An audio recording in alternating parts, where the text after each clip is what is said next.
Good day, Murkaza, bienvenue, karibu, and thank you for joining us online today. I'm very pleased to welcome you to the launch of a new extended policy brief on girls' education and language of instruction.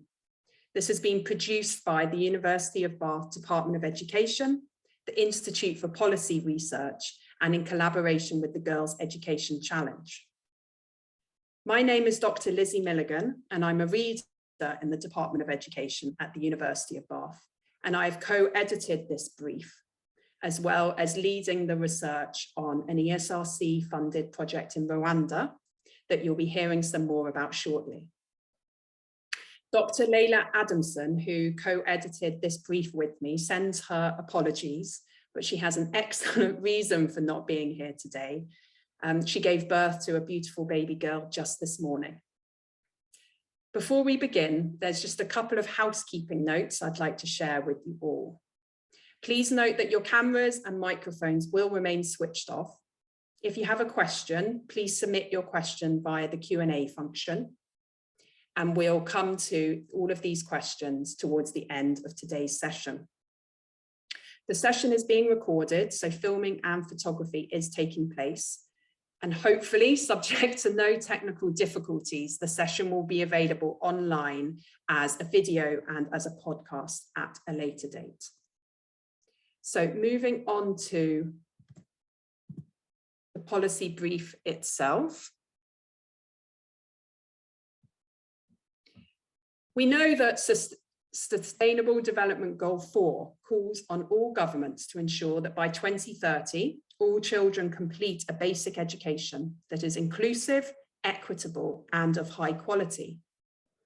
Well, a lot of research has explored the ways that factors such as gender and language of instruction have separately presented a challenge to children's enrollment, learning, and outcomes in education.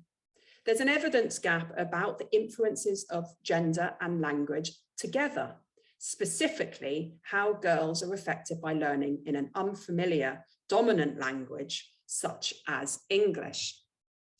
This, of course, has clear implications for efforts towards SDG 4 and SDG 5, which calls for gender equality and empowerment for women and girls.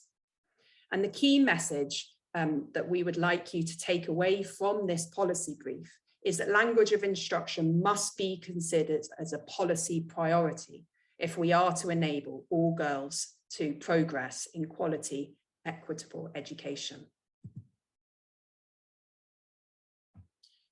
Our policy brief includes findings from across Africa and draws on a range of evidence to bring new insights into this relationship between learning in an unfamiliar language and girls' educational experiences and outcomes. In the brief, we have some quantitative evidence. We have some girls' stories. We also have some reflections from practitioners, alongside significant evidence from different projects within the Girls' Education Challenge, which you'll be hearing about today. As you can see on this slide, we've got a huge number of contributors, and I'd like to thank all of them for their contributions. And also to all the young people, teachers, parents and guardians who also contributed to the research shared in this policy brief. It's really wonderful to have some of the contributors with us today to share some more from what they've added to our policy brief.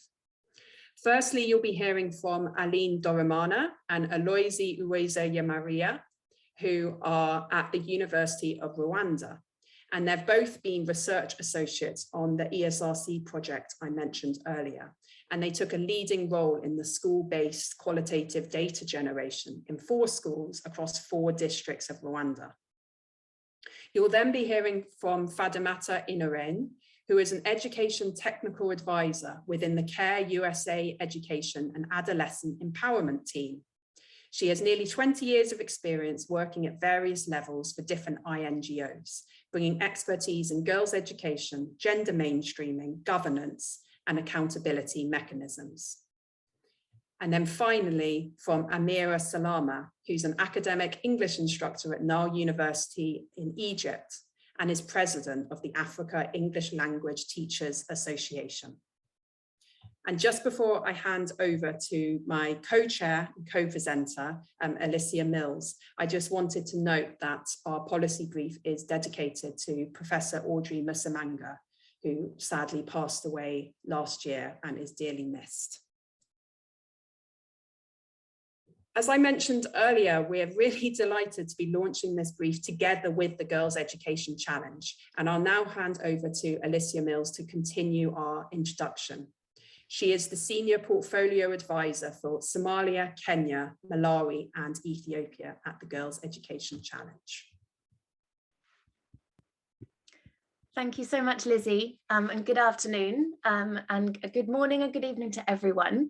So what we're going to do now is just look at some of the findings that came out of a deeper dive into this area across the Girls' Education Challenge, and then look at some of the emerging findings and trends and themes across the whole piece that you can read a lot more about in the brief itself. But before we do that, I'm just going to very briefly describe the Girls' Education Challenge programme, perhaps if we have colleagues, participants with us who are less familiar. So the Girls' Education Challenge, which we often shorten to the GEC, is a 13-year, £855 million investment by the UK government. It began in 2012 and it will end in 2025. So across that period, we do have a huge amount of data and insights and evidence to draw upon, which is why this partnership is so interesting and exciting to all of us.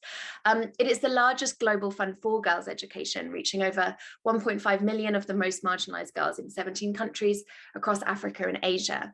It includes 41 projects, some of whom you'll be hearing from today, a great variety in implementing partners, and also the size and scope of the projects. But what they've all got in common is that they aim to support the most marginalised girls, either those girls who've never been to school, girls who've dropped out, girls who may be enrolled in school but are at risk of dropping out. And we work really closely with a whole range of people, schools, teachers, parents, obviously girls themselves, communities, governments, to address all these very different constraints which also intersect with each other, and that is something that we'll be talking about today.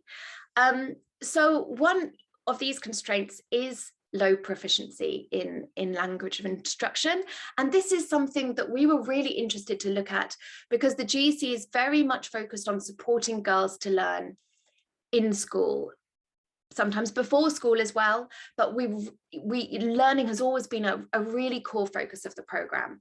And additionally, the literacy, numeracy and the other skills that girls need to be able to transition from level to level.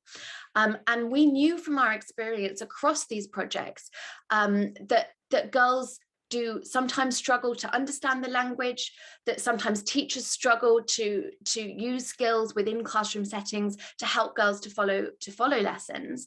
And often that's because of a sort of mismatch between the language spoken at home and at school, and sometimes difficulties in understanding what's happening within school.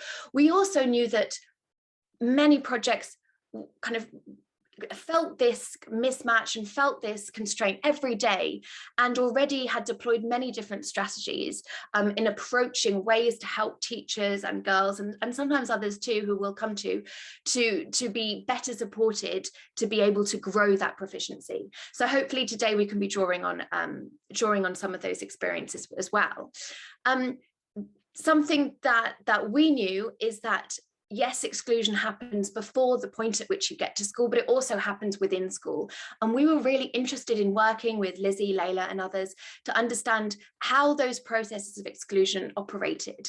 And something I really liked that you can see in the executive summary is a description of how sometimes girls with this low proficiency in the language of instruction are physically included, but epistemically excluded. And I really like that succinct way of putting it. And of course, this focus on gender in the brief is extremely important to the GEC for obvious reasons, and we wanted to know what we could learn from this. So before going into the learnings that we found from the GEC, something to note in itself, an important learning is the diversity and uneven distribution of girls' confidence in the language of instruction. So You look at Nigeria versus Ghana, or girls in Nairobi versus the rest of Kenya across the GCSE. So our findings cannot be universally applied to every girl, but there were some really strong themes. So the first one is around language as an additional barrier and how it intersects with and compounds the other barriers that we experience. If you wouldn't mind just going back to the slide around the GC. Wonderful, thank you. So this was something really important that we found when looking at all of our data. So we have many other barriers: high household chores, complex attitudes around gender and education, serious financial barriers. We all know that the constraints are multiple and different, but we saw that language instruction really compounded some of those. So it's difficult for us to separate it out. It's part of a bigger picture. The second point is that when we looked at our data, this is evaluation data across all projects for which we had that baseline, midline or endline data, we saw a association between unfamiliarity with the language that was being taught in school, being used as the LOI in schools, with three areas: with dropout, with attendance, with learning, and actually with transition too. So we found, for example, that in our projects in Ghana, girls who reported understanding the LOI in Ghana attended school 95% of the time. Girls who did not understand that language were attending around 75% of the time. And we have sort of similar data that shows some of those fairly large gaps in terms of learning and transition too.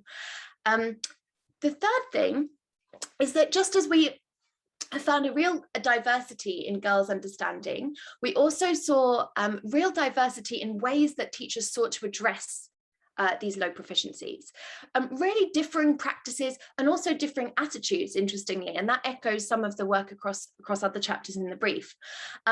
We saw teachers across the GCSE code switching. We saw teachers being highly supportive of, yes, the language of instruction, but also local languages too. We saw some parents deeply appreciating when teachers use local languages, such as in Ethiopia, for example. We saw sometimes that low fluency of teachers in English could be a constraint, such as in parts of Somalia, for example, but also difference in teachers' skills in managing a multilingual classroom and transitioning between languages.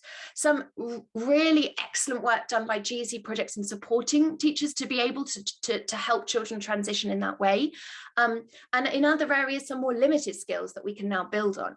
And we also found, looking at the data, a common theme around the role of a parent. So when parents held positive attitudes towards girls' education in general, we saw a positive association with literacy in the LOI. An example of this is in Kenya, with one project, the Leonard Cheshire project, where we saw a really girls much more fluent in the language of instruction when their parents had supportive attitudes overall. And then finally, this kind of exclusion extended to girls' inclusion in school in general and to social inclusion in other parts of their lives. So, for example, some girls with low proficiency in language of instruction also holding cultural identities, communities that were viewed sometimes by people within the school as ineducable or part of a wider process of discrimination associated with language and lineage. My colleague from Somalia may talk a little bit about that. We also saw in many other projects that there was sometimes an association between low self-esteem and limited understanding of English. So it allowed us to broaden how we thought about social exclusion overall. So really, overall as a program, we found that there was a huge amount going on to adapt to these barriers and to address them, working with teachers, parents, school stakeholders. Important strategies we deployed with things like remedial education, teacher training specific to addressing language instruction issues, and then other strategies such as one project in Ghana that brought on language assistants, teaching assistants in the classroom for those girls particularly struggling. So if we can just come to the next slide, we found that these findings were really echoed across the contributions in other parts of the brief. So I'm just going to summarize these very briefly, and then we're going to hear from colleagues who will take a deeper look at them. And I think, firstly, it's important just to note that most of the data in this brief does not directly compare girls and boys. But what it is finding is significant differences and sources of inequity amongst girls.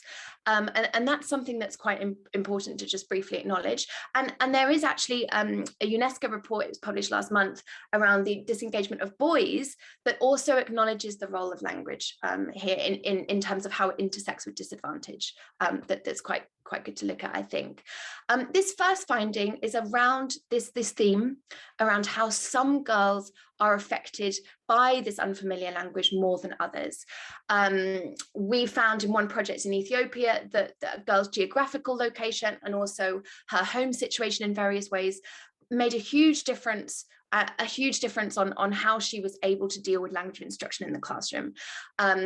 Within the brief, you can see a typology that Lizzie has developed that looks at how different categories of girls are very differently affected. So girls who are at risk for multiple reasons, girls who are at the tipping point of being excluded because of the contribution of low proficiency in the LOI, are kind of categorized in different ways through some really great vignettes that you can go and read. And I think this typology sort of really illustrates how different girls are differently affected. And perhaps this could be a good way for practitioners to disaggregate girls in general in this way.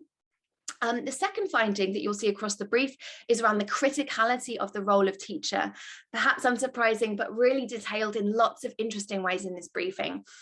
Strategies around silencing girls, accidentally or sometimes intentionally teaching more to the girls with higher proficiency in language of instruction and therefore leading to some exclusion, assuming that language of instruction is a proxy for high performance in general.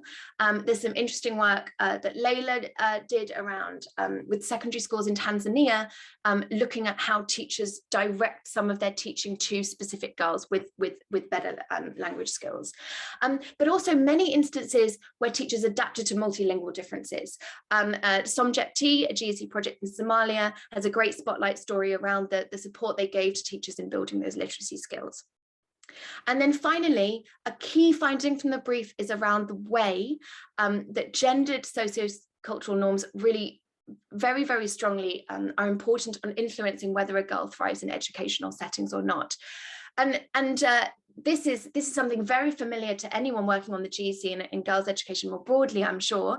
But this brief is really interesting in finding that substantial evidence between the intersection of the norms and language and instruction issues. Something that struck me is a piece by Dr. Sane, which looks at the way that girls who are struggling with the language of instruction in Maasai communities in Tanzania also are affected by norms around whether they can actually interact with adult men. So we need to think about those two things together rather than discretely. We also found across the GEC and elsewhere that gender dynamics at the household level around chores and chore burden and unpaid caring work, how that affects time, and that correlates with also ability to learn the language, to improve, to expand those skills, and to be able to go beyond safe talk in the classroom. So with that, I hope that you'll find those key findings.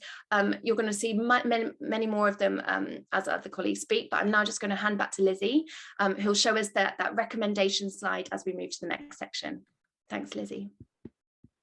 Thank you so much, Alicia. Thank you for engaging so much across the whole brief. I just wanted to finish with just a few recommendations, both for policy change and also related to future research. So across the brief, in the executive summary and in our conclusions, we really highlight these two things. So the first is that we argue it's important to consider language of instruction in the design of any girls' education initiatives, and there's very clear examples of how the GEC have done that. We argue that both students and teachers require language-focused support and training, whether that be in the language of instruction itself or in different language supportive methods that could be used in the classroom. And the interventions should be underpinned by understandings of classroom and sociocultural contexts and girls' holistic experiences. So it's really important for us that we aren't just highlighting the educational aspects of all of this, but we're also really thinking about girls' holistic experiences And there's really nice examples around kind of girls' shame and lack of confidence, which are really important parts of their educational experience. And then we've just got a list of some future kind of research recommendations.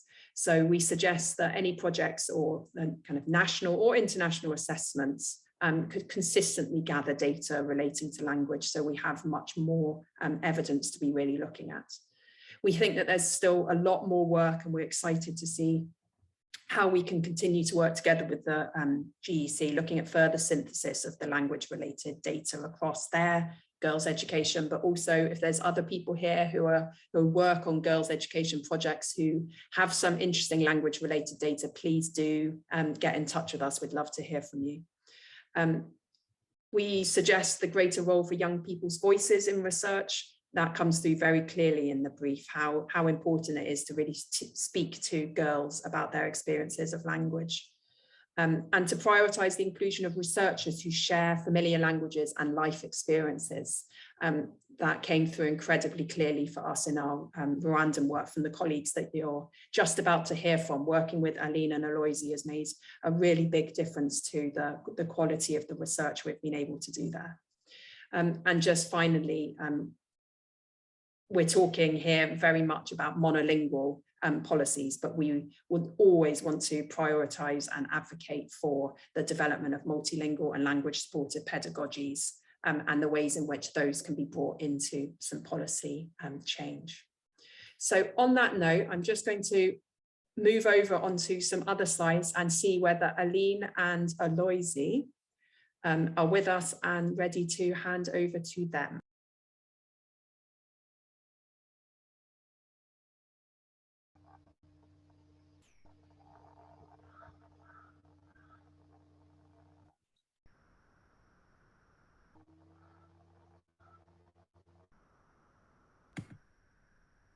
Aloysie, ready when you are.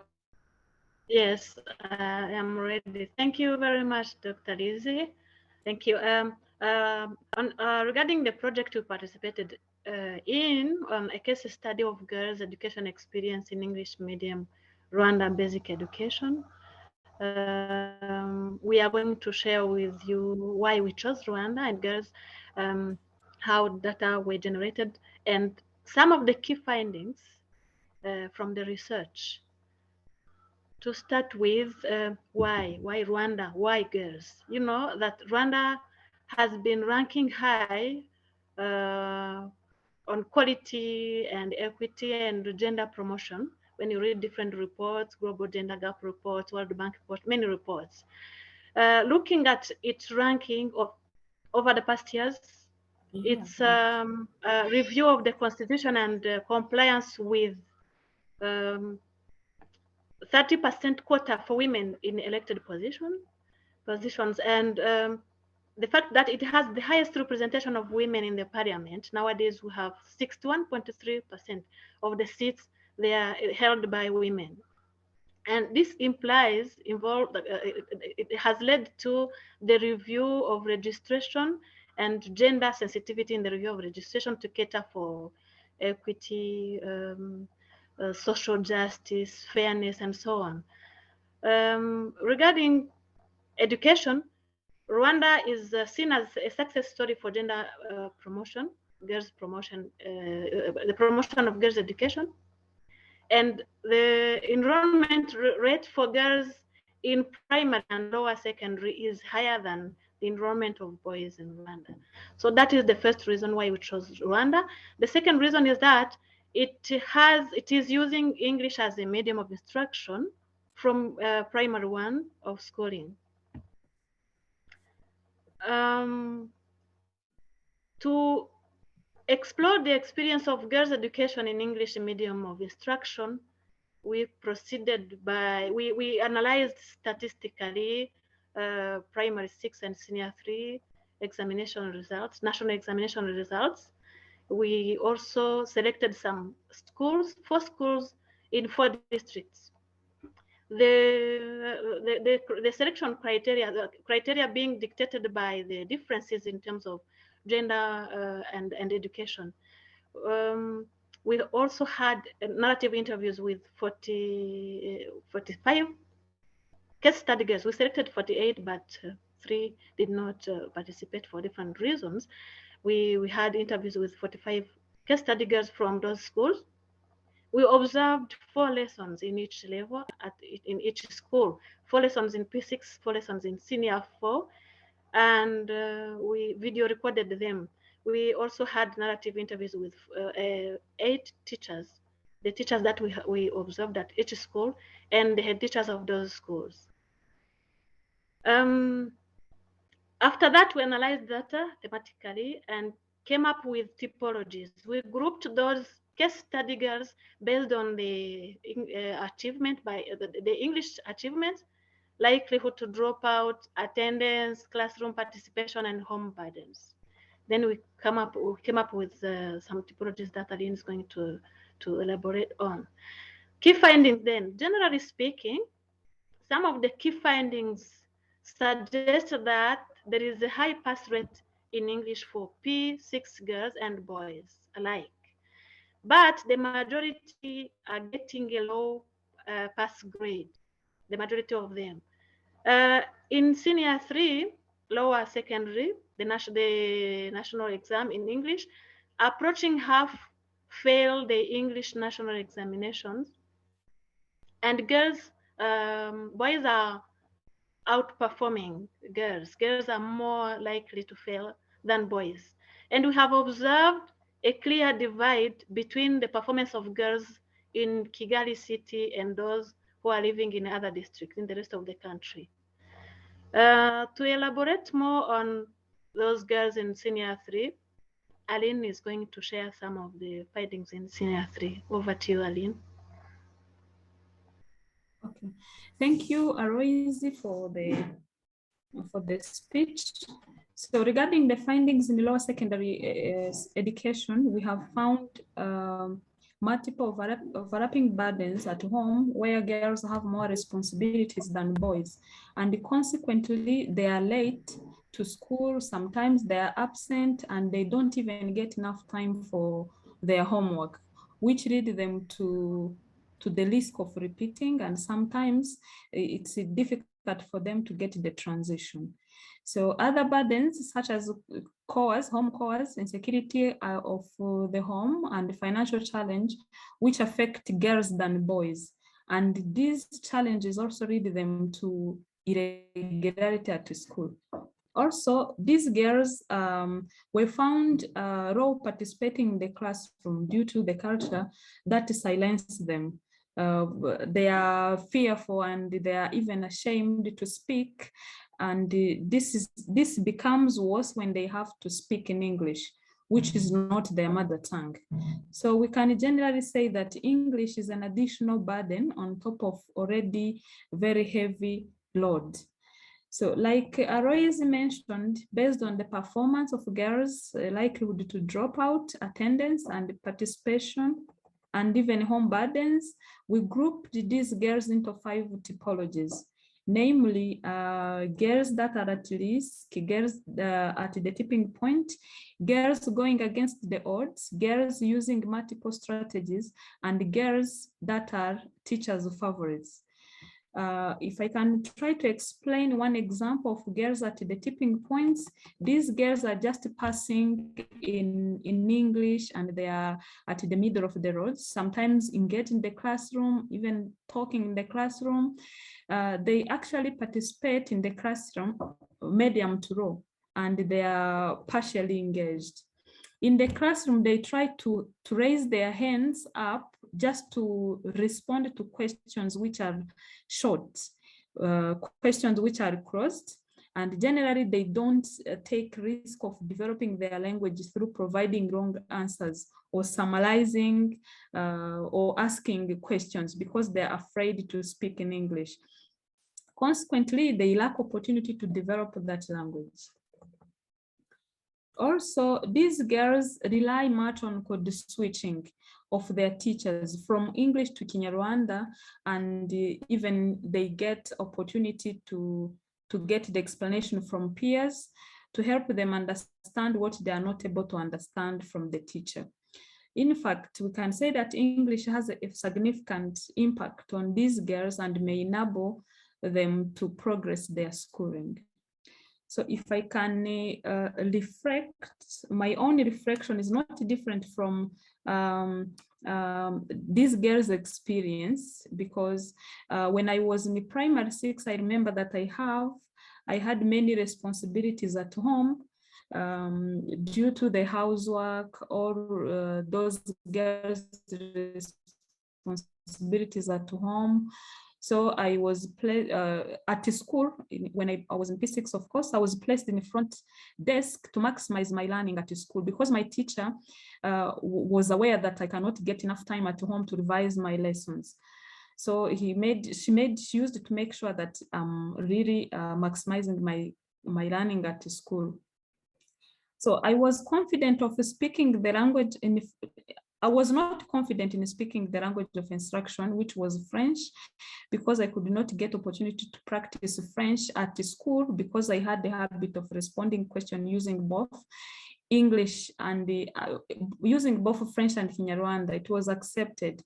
Even out of school, in my circle, none could encourage me to speak using any other language than Kinyarwanda, which silenced me for long, and this has followed me even up to the university.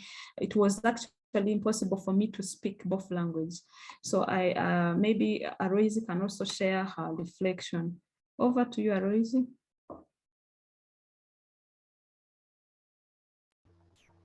Thank you very much, Aline. My reflection is not different from yours, and it's not different from the girls that we have investigated, who have had interviews with, because same as, okay, I was like in primary, I was learning in Kinyarwanda. That was my mother tongue, and French was a subject. It was not difficult for me to learn all the subjects. I mean, all the lessons in Kinyarwanda. But still, I had more responsibilities than my brothers, which prevented me from having enough time to do some exercises. In secondary, I was supported. I had enough support by my uncle. I had someone educated. I was home burden free. I was living in Kigali, but my big burden was to learn everything in French. And because I couldn't understand what the teacher was teaching me, I had no access to knowledge.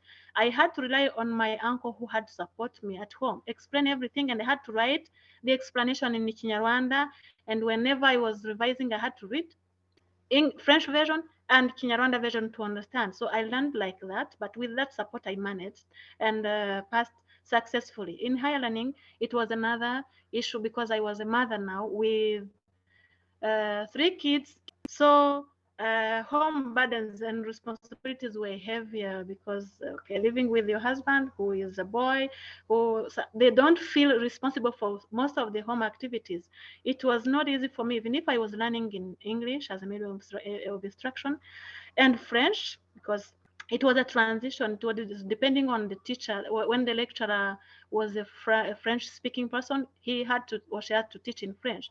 When we had a lecturer who could use English, we had to learn in English. At that stage, I was at least a bit mature. It was okay, but the most issue was that I couldn't have time. I had to spend nights revising, because I had a vision. I want to be self-reliant in the future.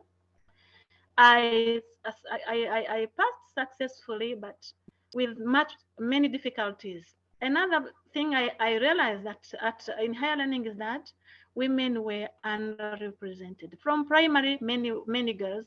Secondary, yes, they were there.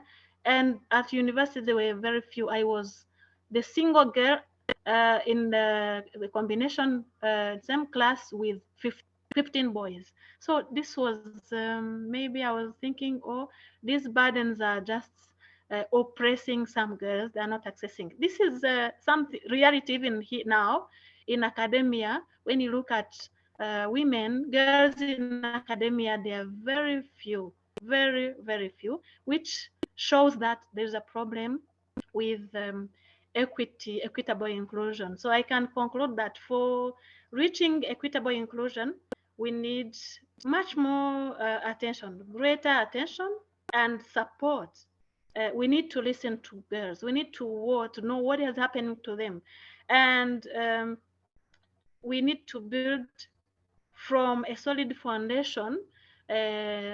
Maybe think of the medium of instruction for Rwandans, which is a language that they're not familiar with. When we are having one language across the country, which can help us which can help our girls to access knowledge easily, and of course learn foreign languages because we need them as subject. And as they grow at a later stage, they can advance in these international languages. Thank you so much for your kind attention. Thank you, Dr. Aloysie. Thank you to Aloysie and Aline, both the reflections that they just gave and also the research. They have co-authored 2 different contributions to the policy brief. So please, when you take a look at the brief, you'll be able to see that. I'm now going to hand over to Fadimata, who I believe might be having a little bit of connection issue. So we may not be able to see Fadimata, but we've got her slides. So over to you. Thank you very much. Thank you, Lizzie, and thanks for, can I just check that you can hear me well? I can hear you perfectly. All right, thank you. I really pray that I can go through the presentation without, oops, did I drop? Oh no, still here, okay. Yes, just praying that I can go through the presentation without any internet or electricity challenges. Yes, so my name is Fadimata Inorene. I'm part of the CARE USA education team as an education technical advisor. Before I start, I would like to thank University of Bath and the Girls Education Challenge fund manager for the opportunity for CARE to present the findings and learning from our work in Somalia.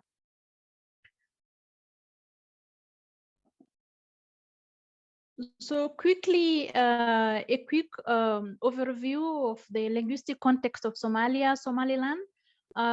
If in case you are familiar with Somalia, you might think that Somalia is one nation speaking the same language, which is the Somali language.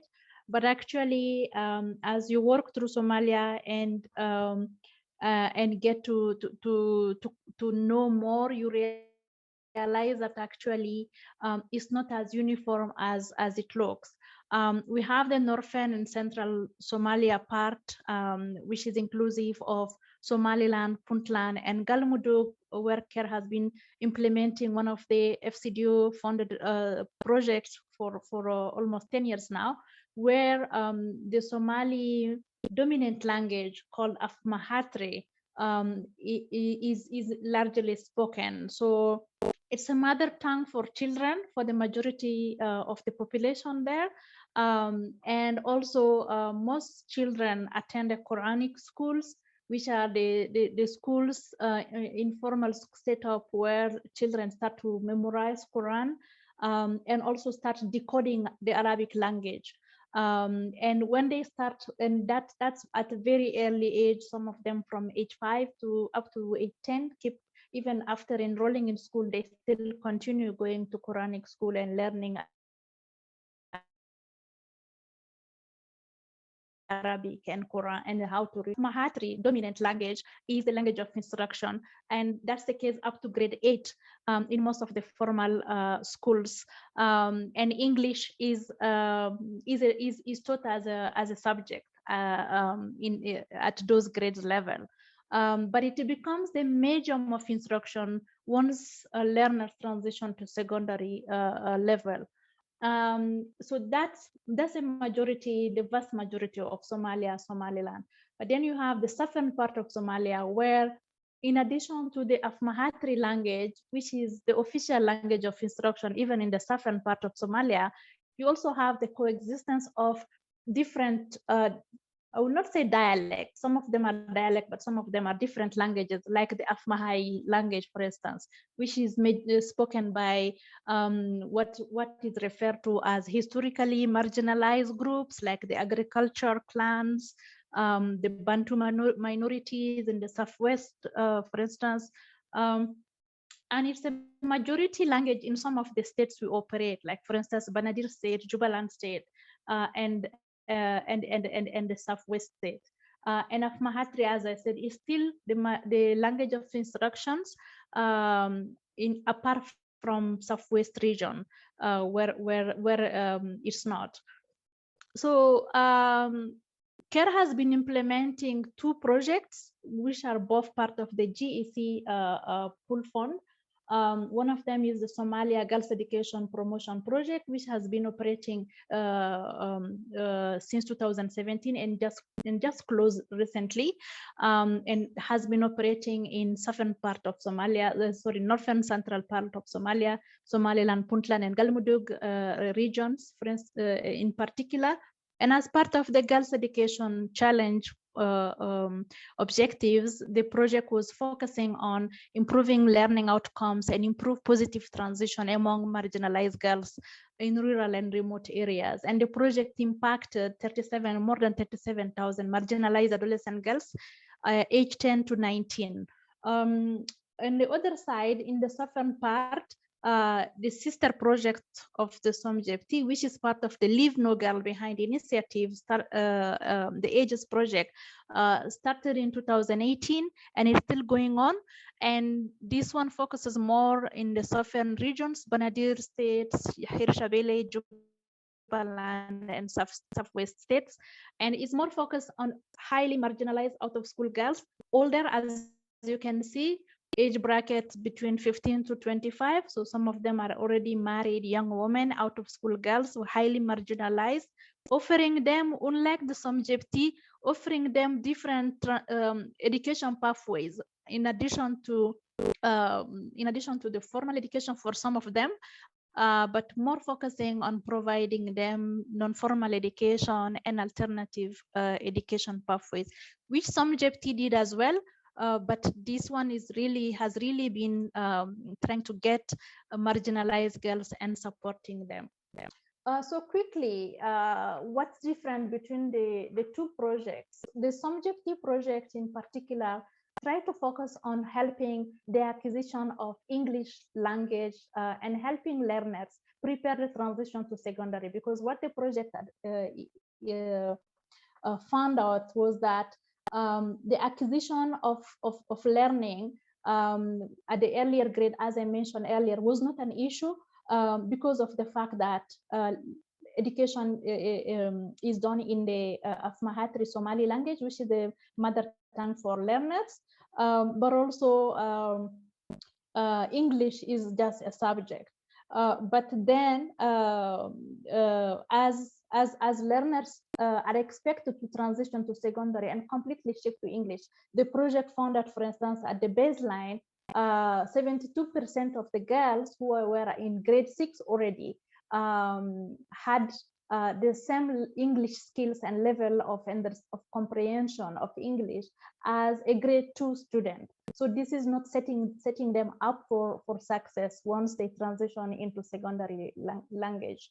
And while girls had a certain level of mastery of English, once they move to higher reading comprehension level where higher thinking is expected, they start failing. And what we found is the main reason is teachers themselves are struggling with English in this context. Because of course, English is not spoken in the communities. The contact with English is only at school. So once both teachers and learners leave school, there is no contact with the English language. There are no reading materials. There are no books available. There are no libraries. There is no literally spoken English on the TV, on the radio. It's all in the Somali language.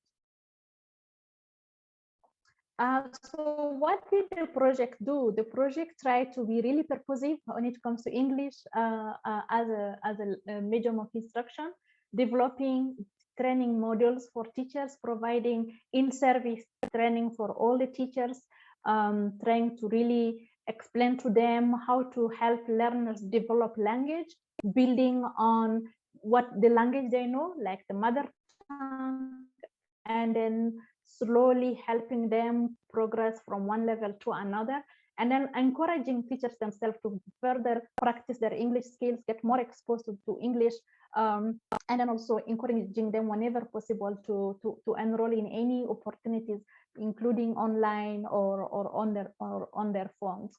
The project also went beyond the face-to-face in-service trainings and provided classroom-based personalized coaching to most struggling teachers, as well as providing teachers with reading materials, access to content on tablets, and encourage teachers also to set up community of practice between themselves to see how to support each other.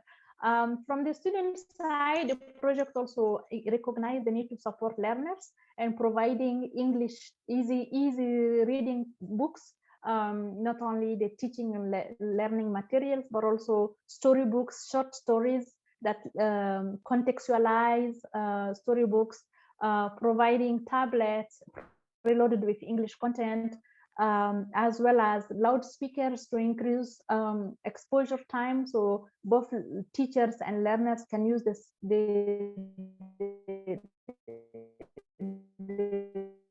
speakers. The project also established girls empowerment forums and establish English clubs so that girls and boys together can practice, can provide peer support, can listen together, can borrow their tablets and the loudspeakers, listen to songs, listen to text, and help each other outside of classroom practice.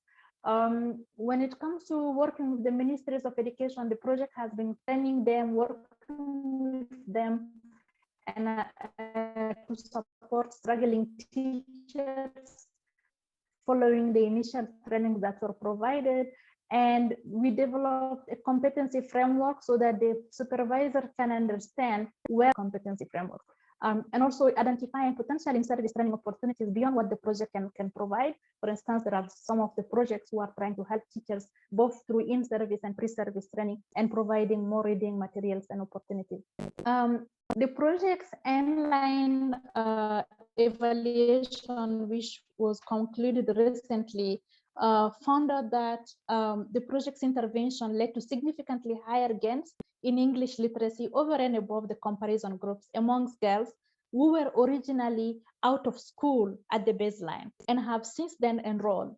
So this is interesting because this shows that those teachers who were trained by the project actually were able to have good ways of helping new learners to acquire the basic foundational skills of English, unlike their older sisters or their older brothers. So this is really important. Girls who were originally enrolled in subjective schools had higher gains than their peers in comparison schools, but the difference was not statistically significant. Girls participating in leadership clubs had the highest gains in English literacy in relation to the percentages point, highlighting the importance of spaces to practice English and peer support group. As you can see here, the highest gains were observed among the girls who had the lowest scores at the baseline, a difference of 9.2% over and above the comparison group. Again, the fact that the project really put a focus, for instance, for the subjective project, the most marginalized and at-risk girls were the pastoralist group, because this is the northern part of Somalia. So the project, in addition to this focus on supporting girls, also worked and did a lot of work with the communities of the parents on identifying pastoralist girls, helping them, doing awareness raising about house chores, as Aline and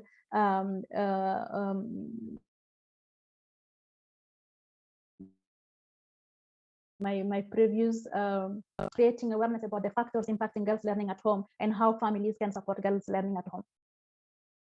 So on the other side of the picture, the Ages project, the Leave No Girls Behind funded project, which operated in the southern part of Somalia, had another kind of challenge when it comes to language of instruction, which is the need for bilingual education to support marginalized girls.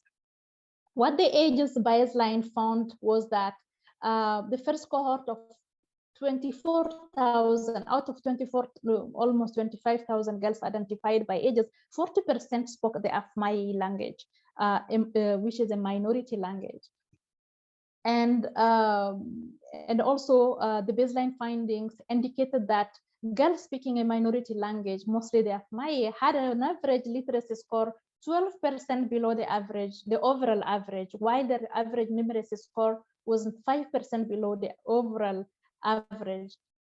Girls whose mother tongue differ from the language of instruction had an average literacy score 47% below the overall average. So this doesn't only reflect the fact that girls are from a minority group, but it also shows that girls are really struggling even within the society. And one major finding from the baseline by then was that the intersection of being an adolescent girl, a minority language speaker, and belonging to a marginalized ethnic group was associated to 29% of the girls from those groups facing violence from teachers, corporal punishment in particular. And these girls and their families were really living and facing severe poverty within the society. So what did the project do in terms of mitigation and adaptation? Fadimata, you're starting to cut out a little bit, so I wonder if you could just try and finish in the next minute or so.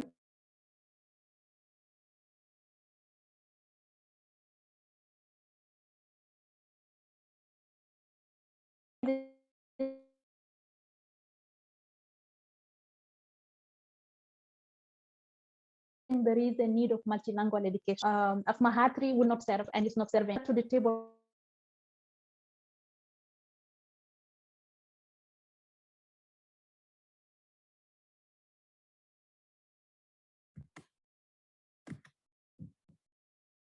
I'm really sorry, Fadimata. I think just at the end there, we lost your last couple of points that you were making, but we got the rest of it brilliantly. So thank you for that, and really important to finish on showing the things you've been doing around. Hi everyone. I think education. Hi, can you guys hear me?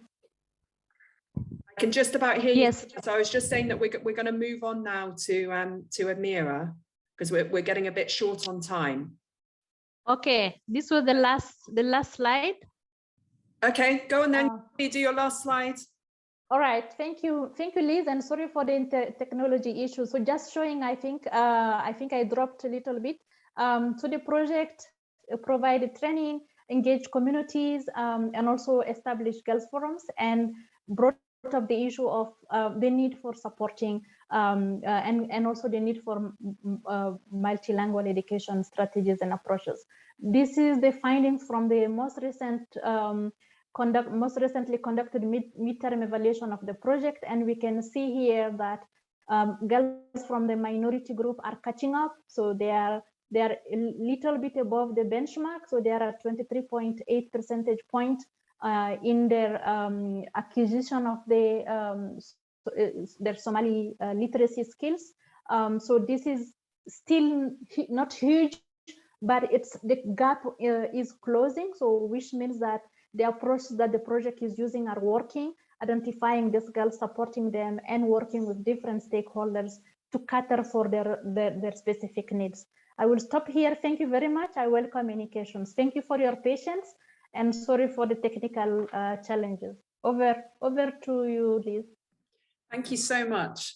And just before I ask Amira to provide some reflections, I just wanted to highlight one of the key things from that project is that it's a different dominant language. So a lot of the contributions that we've got really focus on English, and I know Amira will be particularly talking about English, but it's not only the use of English, it's the use of any dominant language that children do not fully understand, and that does come across in this, and we've got a few other examples across the policy brief that aren't talking about English. Okay, Amira, I know that we're getting a bit short on time, but please do take the full time to provide us with your reflections. We're really looking forward to hearing what you've got to say. Thank you, Liz. I'm going to share this in a few minutes because it's basically my reflections. So this part is divided into two sections. The first one is basically my personal reflections being a student in an English language classroom. And the second part is going to be about my current research on EMI in higher education here in Egypt. And what I really like about the event today and this research in particular is the focus on the quality of the experience, not just the numbers, because we tend, when we talk about girls' education in general, focus on the number of girls getting access to education and how to increase that number. But I think the focus today on this topic of the experience, how can we improve the experience, the quality of the education for girls inside the schools is very important as well. Because it doesn't suffice to just provide the education for the girls, and they suffer inside the classroom for different issues. I will share first my experience being a foreign language student in a language classroom in Egypt. My first experience and exposure to English as my first language is Arabic came through my primary school teacher, who was a young female teacher. She used to teach us all subjects, not only English. And I remember in my classroom, we only were 3 girls. Most of the classroom was boys. And I and my fellow girlfriends used to actually sit in the front row. We wanted to be heard by the teacher, and this was our way of getting our voices heard, to sit in the front. Our teacher actually was very kind and nice to us, and she used to come closer to us whenever we wanted to say something. She never also pressured us to speak in class in front of the boys, as she, for some reason, thought that we might maybe make mistakes and get embarrassed in front of the other boys. So that was really my favorite class because I didn't have any pressure to speak. And I liked that class, and it was actually one of my favorite subjects. The idea that for us as girls at this young age to get exposure to language that is really different from our mother tongue in school, and especially that my parents did not speak English, it was very challenging because the experience I had in the classroom was a little bit different from that of the others, especially boys. And the research actually says that the experience of girls inside the language classrooms differ from that of boys in terms of the silence moments, also in terms of how the teacher perceives the girls' participation versus the boys' participation. One thing that I remember that I used to do is never to ask questions, because my teachers had this assumption that I really did understand everything, being quiet and being very obedient.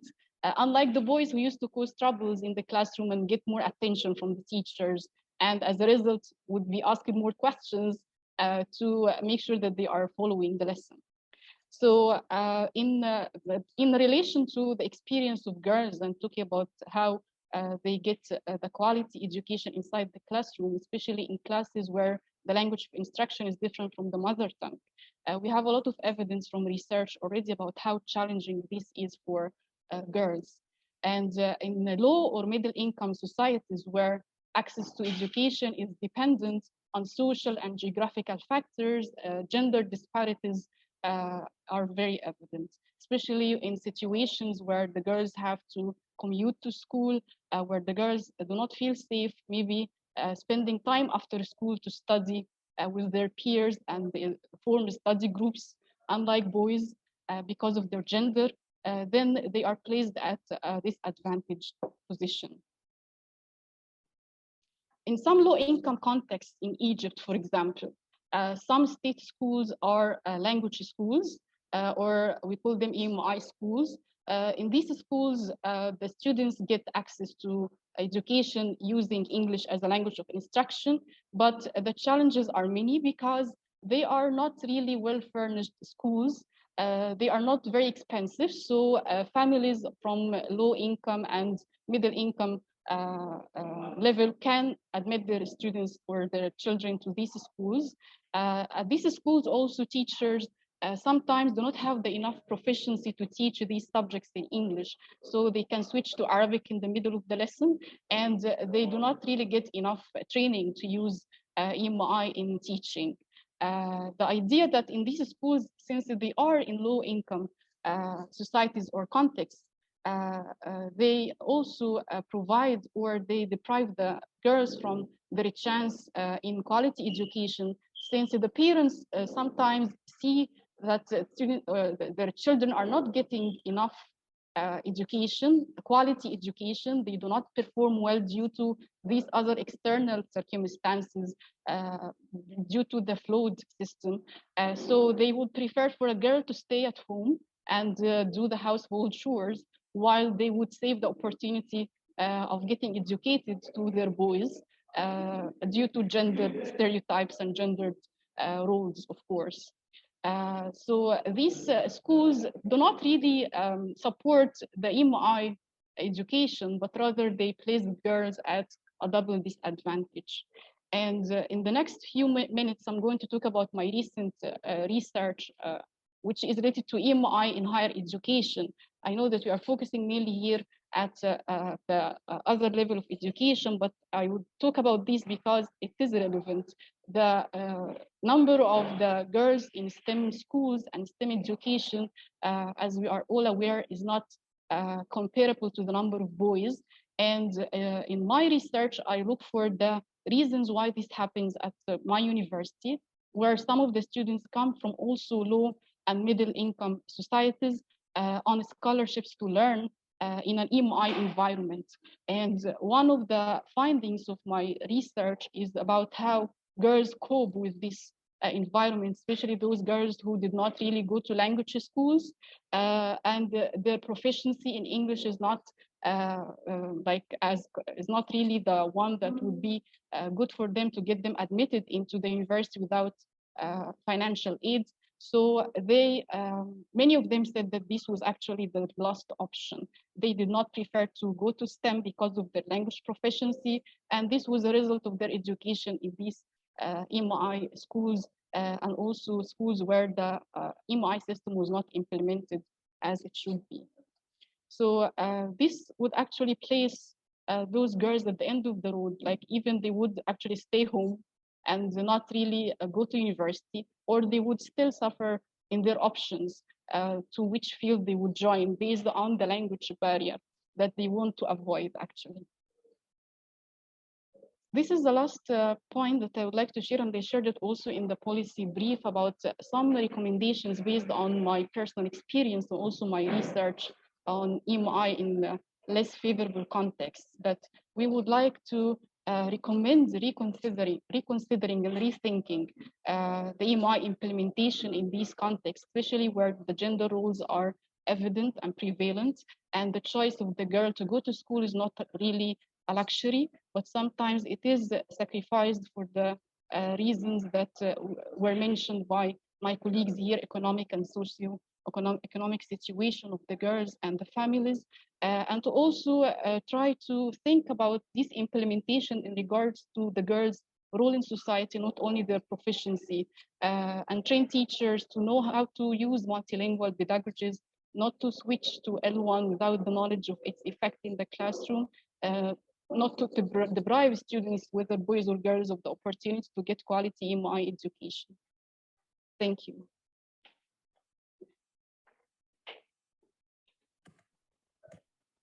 Thank you so much, Amira. I'm hoping that all of our contributors will now be able to come back on screen, cameras back on if their internet allows. And we have a few questions, more questions in the Q&A than I think we'll be able to get through now. So if I could ask panelists to also, if there's any questions that you have a really good answer to please just to type into the Q&A as well. But it's great to see the real engagement in everything that we've been talking about. So if I can start by asking Fadimata. We've got a question that's quite specific to what you were talking about in the work related to developing girls' leadership and skills, and around girls' clubs and girls' empowerment forums. If you could just talk a little bit more about that and the role of language, and whether that's a space that's just for girls or whether it's for girls and boys. So if you could just talk for a minute or two on that, please. Sure. Sure. Thank you. Thank you for that. The recently closed SOMJEPT project is the impact of the Girls Empowerment Forums on girls' learning outcome in general, not only their literacy outcome, but also their numeracy skills.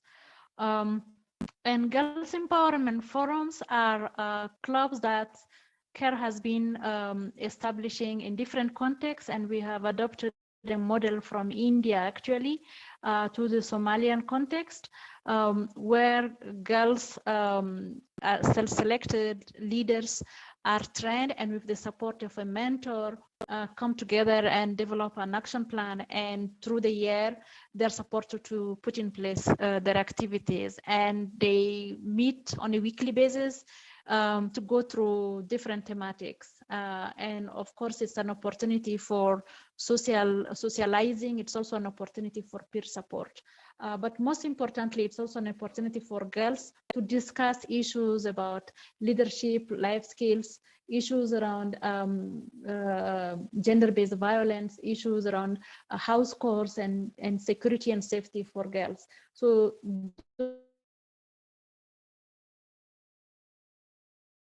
those social networks and for girls a safe space to bring up their issues, and that is translated into their ability to speak in the class, ask questions, because one thing we found initially was both girls themselves, but also the teachers were expecting girls to be quiet. Like we had a lot of time this quote from teachers: a good girl doesn't speak. A good girl is the girl who is quiet and sitting out there. So it's okay for girls not to be noisy.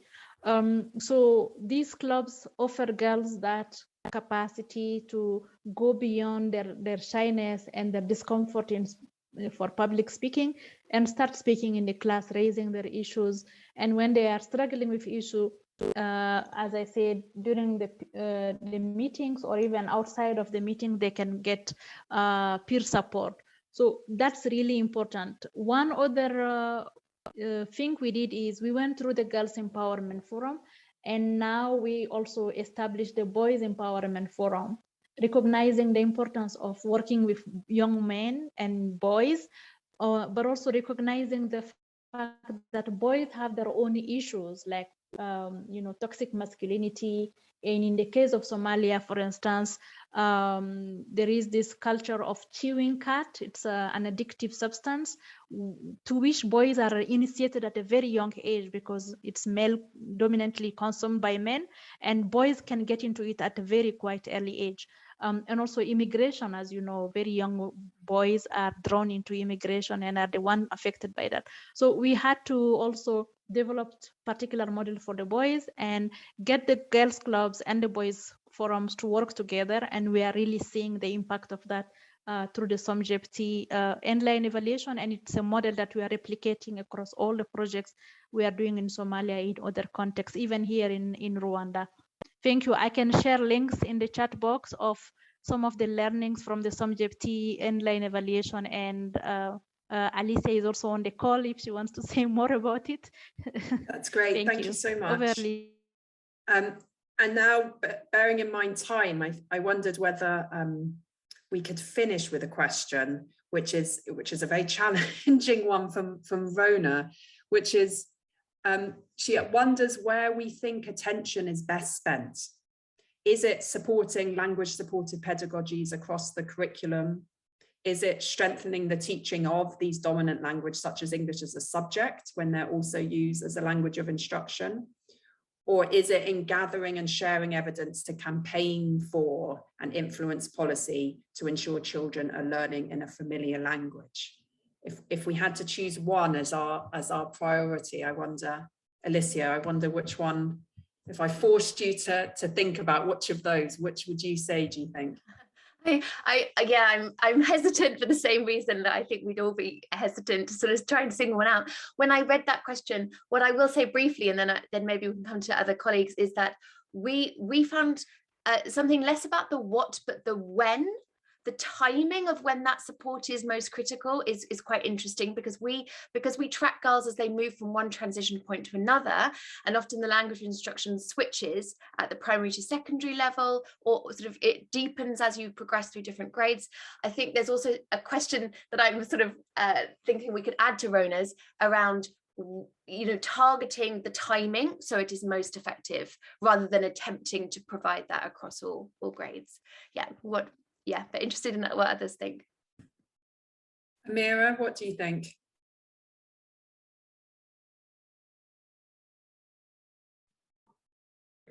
I think I agree, because the problem was never about using the L1 in the classroom, but I think in the intervention of the teacher, like when to use it.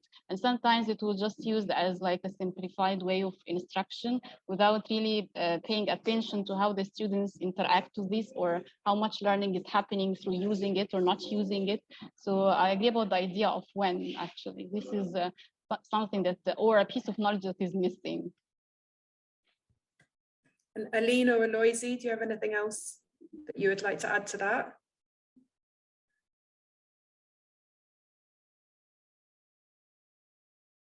Maybe lost them, that maybe the internet connection's just gone right at the end. And I agree with, I'm also hesitant. It's really difficult to choose one particular one. I think that I would always want to advocate for multilingual, so not necessarily about just shifting from one language into another.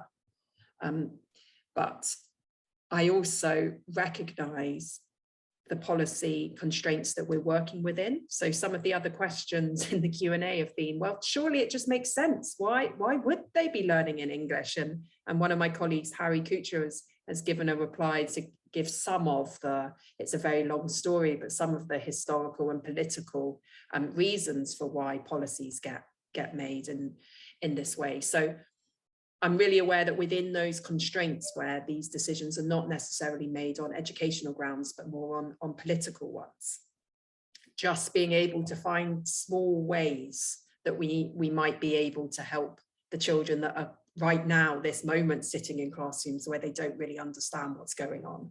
And for me, that would be around language supportive pedagogies and really good transition. So really good support, particularly for the girls and boys that are struggling the most at that transition point.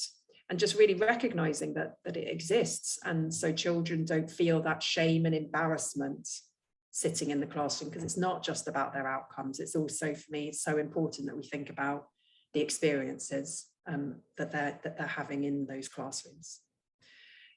So I just want to finish by thanking you all again so much. Thank you to all everyone that came along to listen to your questions, and in the chat.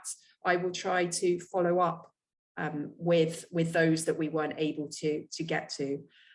Please get in touch with us. I hope we've got a link to the webpage for our project that would have my contact details in it. Those contact details are also within the policy brief, and I'm sure others here would also be very happy to be contacted to carry on these conversations. We're really passionate about what we've been talking about today.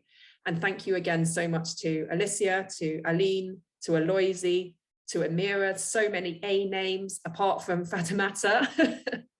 Thank you all so much. It's been a real privilege to have all of you contributing today. And even though it meant we had a few technical issues, so wonderful that you're able to join us from different parts of the world. That's one of the really lovely things about being able to have online sessions. So as I mentioned at the beginning, we hope the event will be available without any, hopefully, technical difficulties as a podcast and an online video shortly. We'll be sharing that with everyone. And the policy brief is there to download. So please take a read and come back to us, engage with us, like we're really excited to carry on these conversations. So thank you all. Again, if you have any issues accessing the report, email ipr@bath.ac.uk. Thank you all one final time. Thank you, Liz. And thanks, Leila. Congratulations to Leila. Yeah. Oh, yes. Thanks to Leila. That's a lovely way to finish. You. Leila was such an important part of putting this policy brief together. So thank you for reminding us to also say thank you. Thank you. Brilliant. Thank you. Have a good day, everyone. Thank Bye. you. Bye.